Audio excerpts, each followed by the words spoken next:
मित्र श्री कृष्ण से कार्य करके और झूठ बोलने के कारण से कार्य किया और उनका हिंसा चाना फाक गए थे। उसी कारण से उसी दिन से उनका कल्याण गड़बड़ा गया।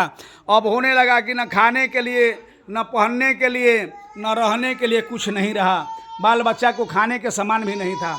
उसी समय से भगवान की दया दृष्टि करके और त्राही माम करके अपना बहुत कष्ट पाए। तब पर भी उनका पत्नी कहती है कि हे स्वामी, हम सुने हैं कि कौशल्याधीश कार्य करने वाला भगवान श्री हरि कृष्ण आपके मित्र हैं और बहुत सा दान देते हैं। उनके शरण में जाइएगा तो आपका भी कल्याण हो जाएगा, और नहीं होगा तो कुछ दे देंगे तो कुछ दिन खाने पीने के लिए रहेगा।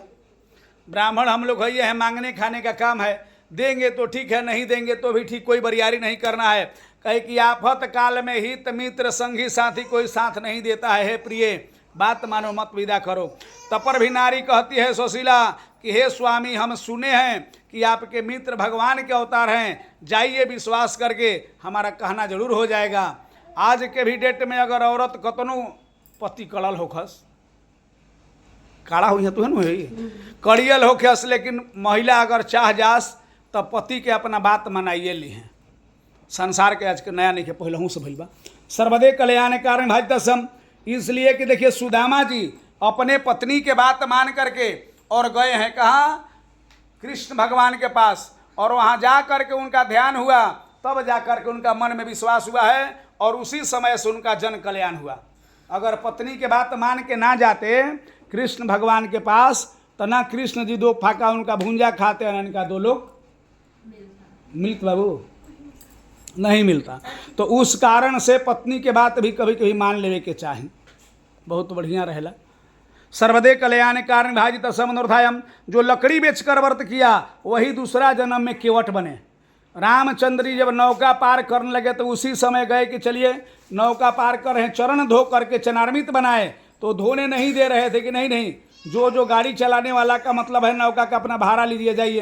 कहे कि नहीं सरकार, हम सुने हैं कि आपके चरण में जादू भरा हुआ है, पत्थर भी ठेकता है तो नारी बन जाती है, ये तो काठ का लकड़ी है, अगर ये लकड़ी नारी बन गई तो हमारा रोजी रोटी चला जाएगा, हम कमाएंगे खाएंगे कैसे। और दूसरा बात है कि पहला नारी विवाह करके हम लाए हैं, आए अगर ये नौका नारी बन गई तब तो दिक्कत बा ना जी।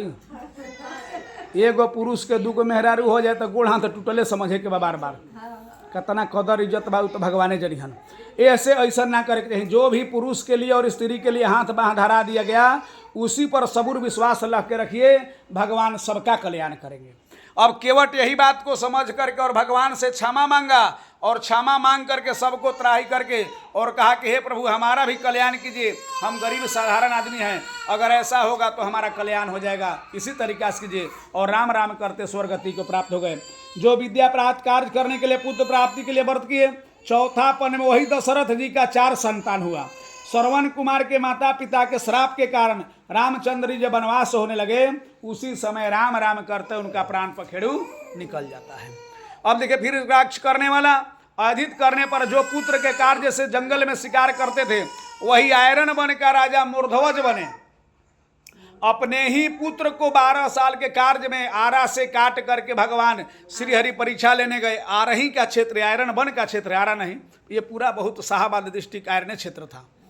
अब वही क्षेत्र में लेकर के भगवान का कार्य किए और उसी से भगवान चतुर्भुज में दर्शन देकर सत्यनारायण स्वामी बने और कहे कि हे राजन वर मांगिए, क्या आपको चाहिए। कहे कि हे सरकार, करोड़ों वर्ष तक तपस्या करने पर जल्दी भगवान प्रकट नहीं होते हैं, आप जब प्रकट हो गए हैं हमारे एक ही कार्य करने के लिए तो हमें मोक्ष गति का वरदान दीजिए, अब जीवन में दूसरा चीज़ नहीं चाहिए।